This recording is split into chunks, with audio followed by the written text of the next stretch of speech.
Hirudegarn is villain's best dodge unit. But how should you build his hidden potential?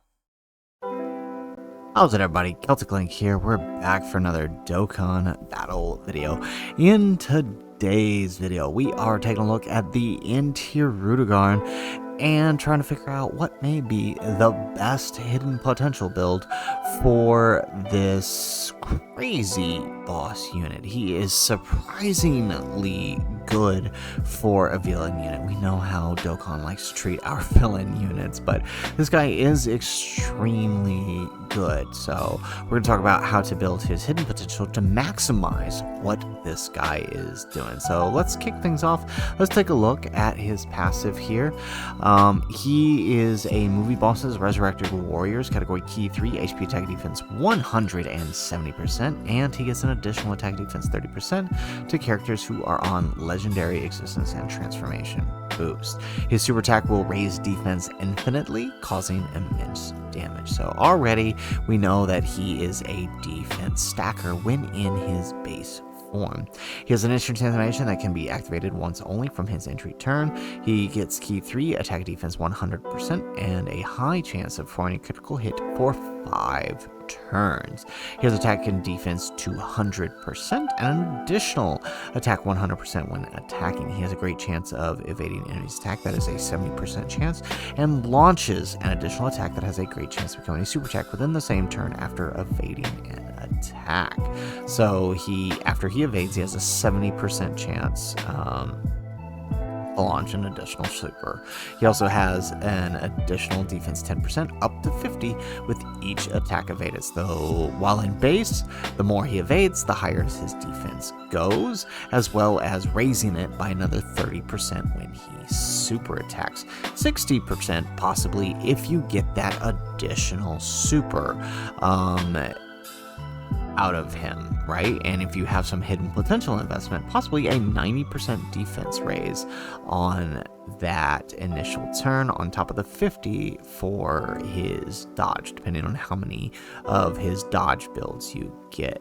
Now, once you hit 70% or less from the 3rd turn or from the 6th turn, you can transform him into Hirudegarn's perfect form, and all of that defense stacking you did will carry over, as well as the build he gets on his passive. Once he's transformed, he now greatly raises attack for 1 turn and causes immense damage to the enemy. So no longer is he raising that defense. He has key 3 and attack defense 200%, 250% when in this phase. He also has an additional 150% when attacking. He gets an additional attack defense 100% and has a 50% chance of performing a critical hit as the first attacker in the turn. He launches an additional attack that has a 70% chance of becoming a super attack, and launches another additional attack that has a 50% chance of becoming a super attack. So first attack guaranteed, second attack 70%, third attack 50%. With the hidden potential investment, you have another 50% chance after that if you have a full hidden potential investment. He also has an additional chance of performing a critical hit and chance of evading enemy's attack, including super attack 10% within the same turn with each attack evaded. He also evades enemy's attack on the next attacking turn every time he evades 3 attacks. So he starts with a 70% chance to evade. Every time he evades, he gets an additional 10% defense and an additional 10% chance to dodge. It does not stop. Alright, so far as I know, his dodge can continue to build. So once you dodge 3 attacks, you have 100% chance of dodging, right? And of course, 30% extra defense. Now, once you dodge 3 attacks, you have a guaranteed dodge from the next turn up, and then the counter resets. I'm not sure if it resets to 70% on the next turn after that first dodge occurs, right? So basically the way it works, right? So let's say you had 5 attacks directed at him in slot 1. You dodge the first attack, you dodge the second attack with the 70% chance, and now you're up to 80. Dodge the third attack, now you're up to 90. Dodge the fourth attack, and now you're up to 100%. Then on the next turn, your very first dodge on the next turn is a guaranteed dodge, right? The next time he shows up. After that, it sounds like the way it's worded that dodge would in fact reset. So if you dodge that first attack, your next dodge after that is an 80% chance to dodge rather than an initial 70, because your first was a 100% chance. At least that's the way I'm reading this, and then it would just keep doing that every 3 dodges. So he's kind of doing it all. He's got additionals, he's got a lot of dodge. So what would be the best hidden potential out of him? Well, we know from the wiki here that as an INT type unit, his natural inclination is to dodge. He has a built-in 5 dodge as an INT type unit. If you were to invest full dodge into him, he would gain an additional 20%. However, I do not believe that is the best build for him. He's got enough dodge in him already, and coupled with that, he's also got a lot of critical hit built into him.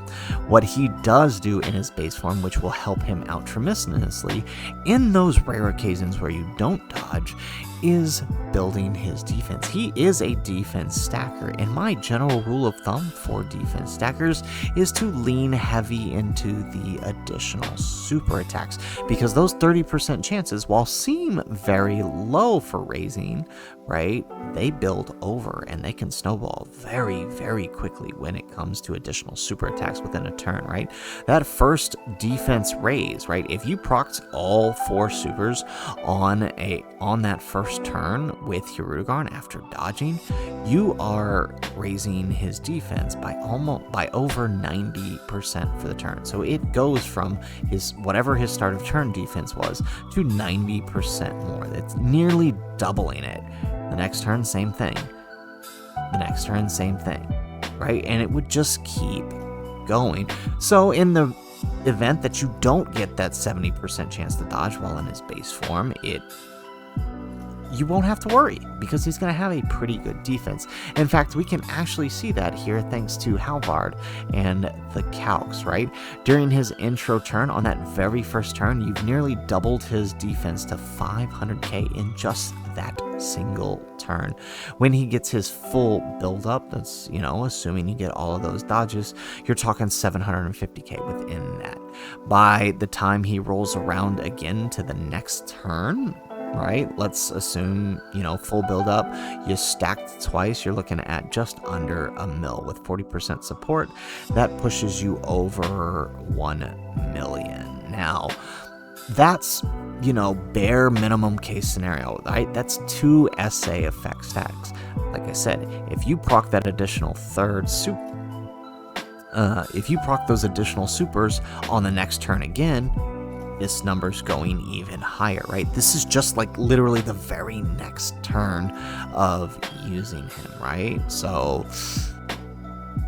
I feel like additionals is the way to go knowing this, and even more so, that's going to help him here, right? When he transforms, he loses a lot of that extra stuff. So the more defense you build when in base, the better off he is when in his perfect form. Because if you only get those 2 stacks in his base form, right, your start of turn is at 472, which is not a whole lot. But then again, he's also got that crazy amount of dodge going on, but his max possible defense would be around 600k, and that is assuming, right, that you have 40% support on rotation.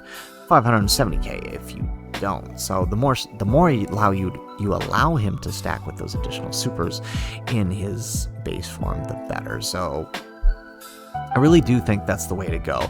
Investing evasion in him where he's already got that build into evasion, especially in his perfect form, it seems kind of like a waste of the hidden potential nodes. You could probably get away with going additional attack with sub evasion just for that slight chance to cover the 30% chance if you don't proc it. But realistically, you could go either one, right? A full additional and evasion build to counter the 30% chance that you don't proc, or a full additional and sub crit build to cover the areas where you do not get the critical hit.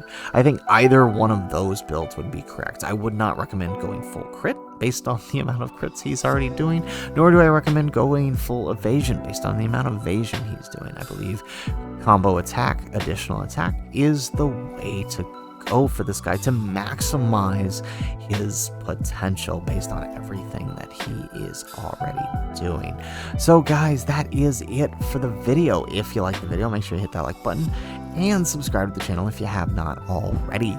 And in the comments down below, let me know, how would you build your Hirudegarn if you had some dupes in him? Would you go the full combo route, or would you lean into the evasion, or are you the crazy one who's going for the combo, the critical hit?